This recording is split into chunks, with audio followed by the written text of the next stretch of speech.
Allez, bonjour Mathieu Collet, président et fondateur d'EuroAgency. Bonjour, bienvenue à Tech Fest, troisième édition. C'est un plaisir pour vous d'être là. Vous êtes déjà venu les précédentes éditions? Oui, c'est la troisième année. On est partenaire depuis l'origine.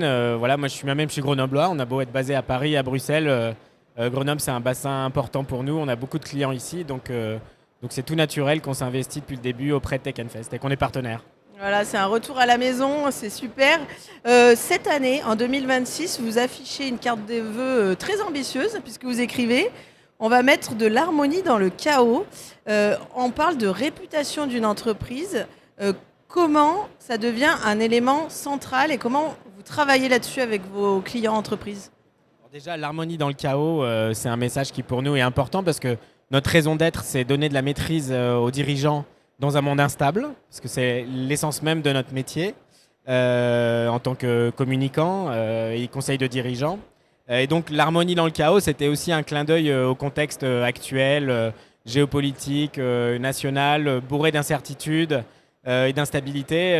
Voilà, on voulait faire ce clin d'œil et montrer que pour tirer son épingle du jeu, il fallait être constructif du côté de l'harmonie et arriver à avoir une voix cohérente dans un monde complètement chaotique et instable. Voilà, donc c'est un peu le message qu'on veut porter, parce que c'est l'essence même de notre métier, c'est de donner cette capacité-là aux dirigeants. Ouais, c'est aussi très audacieux quand on voit l'image. J'inviterai les gens à aller voir, mais c'est très sympa ce tableau que vous avez fait en costume et tout, c'est très rigolo. Si on parle réputation d'une entreprise, c'est quoi les erreurs qu'il ne faut pas commettre et que peuvent faire des dirigeants? Alors, il y en a une palanquée, j'ai envie de dire. Il y a énormément d'erreurs possibles, mais je pense qu'il y a une erreur fondamentale qu'on peut croiser et sur laquelle nous on travaille beaucoup. C'est surtout dans le contexte dont je parlais, c'est que le patron ne doit pas oublier qu'il est le patron. Voilà. Qui est le dirigeant? C'est le patron lui-même, c'est le dirigeant. Et son rôle, c'est d'ancrer son projet entrepreneurial, d'ancrer son entreprise, d'ancrer sa marque dans des valeurs, dans quelque chose et de l'incarner. Et dans ce monde complètement instable et dont je parlais, un contexte économique et politique très compliqué, le rôle d'un dirigeant, c'est de donner de la vision et un cap. Et parfois, on peut avoir tendance à l'oublier, à croire que le patron, c'est le client. Or, le patron n'est pas le client a son rôle, c'est pas l'interne. Voilà, c'est tout un ensemble de choses. Le patron est là pour faire la synthèse, mais derrière, il doit dégager sa propre vision. Une entreprise, c'est une volonté. C'est quelque chose qui tient par la volonté. On peut penser ce qu'on veut d'un Elon Musk, mais on voit le succès faramineux de cet entrepreneur. Voilà, c'est quelqu'un qui a une volonté énorme. Et donc, voilà, donc je ne dirais pas que c'est un modèle, mais c'est comme ça que ça fonctionne. Et il ne faut pas oublier que le patron, c'est le patron. Voilà. Ouais, le patron, c'est le patron. Mais aujourd'hui, avec l'IA, on se dit que l'entreprise ou le patron peut recourir à ces outils-là. Comment vous sortez votre épingle du jeu en disant non, la communication c'est un boulot, on ne fait pas n'importe quoi, il y a des signes à donner, des messages à passer. Comment vous travaillez face à l'IA finalement? Il y a deux choses. Une première qui est plutôt technique, dans la technique du métier de communication, c'est que l'IA est de plus en plus le premier accès à l'information de n'importe qui. Donc par exemple, si on veut un événement sur la tech influent, on va taper dans ChatGPT par exemple, liste-moi les 10 événements tech les plus influents, et si Tech Fest ne figure pas dedans, c'est qu'il y a un problème. Donc nous, on va être là pour permettre ça, ce bon référencement.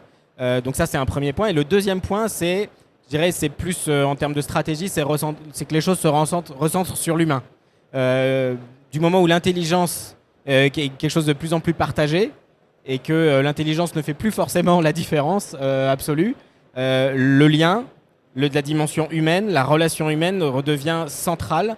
Et aujourd'hui, c'est comme ça qu'on oriente l'ensemble de nos services, que ce soit en affaires publiques, en communication. On recentre vraiment sur la relation humaine et l'intelligence du moment dans la relation. Voilà. Ça, c'est vraiment quelque chose que l'IA ne peut pas et ne saura pas faire. Voilà. En revanche, on l'utilise énormément au quotidien. Ouais, il faut être sur tous les fronts en fait finalement.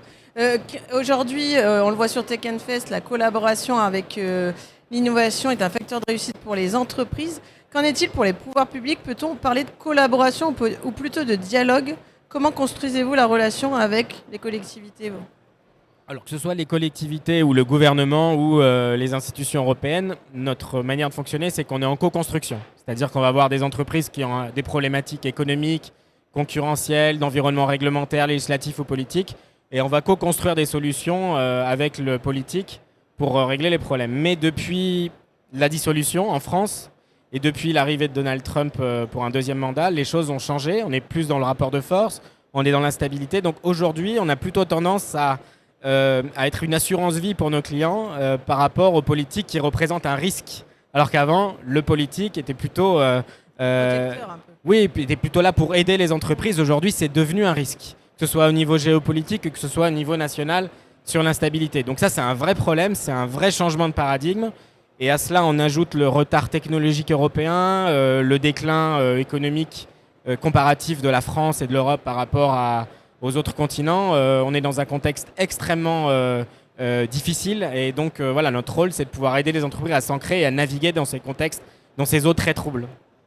On vous verra l'année prochaine, j'imagine. Absolument, absolument. Dans un meilleur contexte, j'espère. Ouais. Merci Mathieu Collet. Merci Merci beaucoup, Carole.